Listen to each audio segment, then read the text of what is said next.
നമസ്കാരം. എങ്ങനെയാണ് ശബരിമലയിൽ മേൽശാന്തിയെ നിയമിക്കുന്നതെന്ന് എല്ലാവർക്കും അറിയാവുന്ന കാര്യമാണ്. ശബരിമല മാളികപ്പുറം ക്ഷേത്ര മേൽശാന്തിമാരായി നിയമിക്കപ്പെടാൻ ആഗ്രഹിക്കുന്നവരിൽ നിന്ന് അപേക്ഷ സ്വീകരിച്ച് അഭിമുഖം നടത്തി യോഗ്യരെന്ന് കണ്ടെത്തുന്നവരിൽ നിന്ന് നറുക്കെടുപ്പിലൂടെയാണ് തെരഞ്ഞെടുപ്പ് നടത്തുക. ഇവർ പുറപ്പെടാ ശാന്തിമാരാണ്. 1 വർഷത്തേക്കാണ് മേൽശാന്തി നിയമനം. എന്നാൽ ഈ സംവിധാനം ഈ അടുത്ത കാലത്ത് നിലവിൽ വന്നതാണ്. കൃത്യമായി പറഞ്ഞാൽ ക്ഷേത്രം ദേവസ്വം ബോർഡിന്റെ അധീനതയിൽ വന്നതിനു ശേഷം. എന്നാൽ അതിനു മുൻപ് ആരായിരുന്നു ശബരിമല ശാന്തിമാരായി നിയമിക്കപ്പെട്ടിരുന്നത് എന്നറിയണ്ടേ? പൂർണ്ണമല്ലെങ്കിലും ചില വിവരങ്ങൾ ഇപ്രകാരമാണ്. 996 വരെ ശബരിമല ക്ഷേത്രത്തിലെ ശാന്തികർമ്മം നടത്തിക്കൊണ്ടിരുന്നത് വള്ളിയോടില്ലം, കല്ലംപള്ളി ഇല്ലങ്ങളിലെ അംഗങ്ങളായിരുന്നു. തിരുവല്ല, മാവേലിക്കര ദേശങ്ങളിൽ നിന്നുള്ളവരായിരുന്നു ഇവർ. തുടർന്ന് കുറെ വർഷങ്ങൾ കൂടി ഇവർ ശാന്തി തുടർന്നിരുന്നു. ശബരിമലയ്ക്കുള്ള യാത്രാമധ്യേ ഇവരിൽ ഒരാൾക്ക് ദാരുണ മരണം സംഭവിച്ചതിനെ തുടർന്ന് ശബരിമലയിലെ മാസപൂജകൾ നടത്തുന്നതിൽ വലിയ തടസ്സമുണ്ടായി. തുടർന്നാണ് ശാന്തി ജോലി ചെങ്ങന്നൂർ കടക്കയത്ത് മഠത്തിന് കിട്ടിയത്.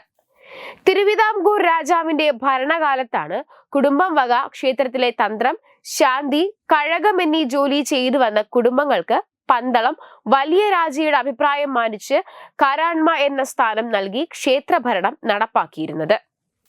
അതുപോലെ പെരുനാട്ടിലുള്ള അയ്യപ്പ ക്ഷേത്രത്തിലെ ശാന്തി അധികാരവും അവിടെയുള്ള വടശ്ശേരി ഇല്ലത്തിലായിരുന്നു. പിന്നീട് ഇവർ ഇതിൽ നിന്ന് സ്വയം ഒഴിഞ്ഞു മാറിയെന്നാണ് പറയപ്പെടുന്നത്. തൊടുപുഴയിലുള്ള നമ്പൂതിരി കുടുംബത്തിന് ശബരിമലയിലും തൊടുപുഴയ്ക്കടുത്തുള്ള അറക്കുളം ക്ഷേത്രത്തിലും പ്രത്യേകം അധികാരങ്ങളും അവകാശങ്ങളും പന്തളം രാജാവ് കൊടുത്തിരുന്നതായി കേട്ടറിവുണ്ട്. എന്നാൽ ഏകദേശം 1017 ശേഷം അവർക്ക് കർത്തവ്യം നിർവഹിക്കുന്നതിന് തടസ്സങ്ങൾ ഉണ്ടാക്കിയതിനെ തുടർന്ന് ഈ കുടുംബം സന്നിധാനത്ത് ചെയ്യേണ്ട കർത്തവ്യങ്ങൾ നിർവഹിക്കുന്നതിൽ നിന്നും മാറി. ഈ സംഭവത്തിനു ശേഷം തൊടുപുഴയിലെ ഈ ഇല്ലത്തെ അംഗങ്ങൾ ആരും മലയ്ക്ക് പോകാറില്ലെന്നാണ് അറിവ്. അറക്കുളം ക്ഷേത്രവും പന്തള രാജാവിന്റെ സ്വകാര്യ ക്ഷേത്രമാണ്. ശബരിമല മകരോത്സവത്തിനു ശേഷം അറക്കുളം ക്ഷേത്രോത്സവം തുടങ്ങുന്ന പഴയ സമ്പ്രദായം ഇന്നും തുടരുന്നതായി ഇതിനെ കൂട്ടി വായിക്കാം. ഈ ഇല്ലങ്ങളിൽ ഒരില്ലത്തിന് അമ്പലപ്പുഴയിലും ശാന്തി അധികാരം അമ്പലപ്പുഴ രാജാവ് നൽകിയിരുന്നതായി കേട്ടറിവുണ്ട്.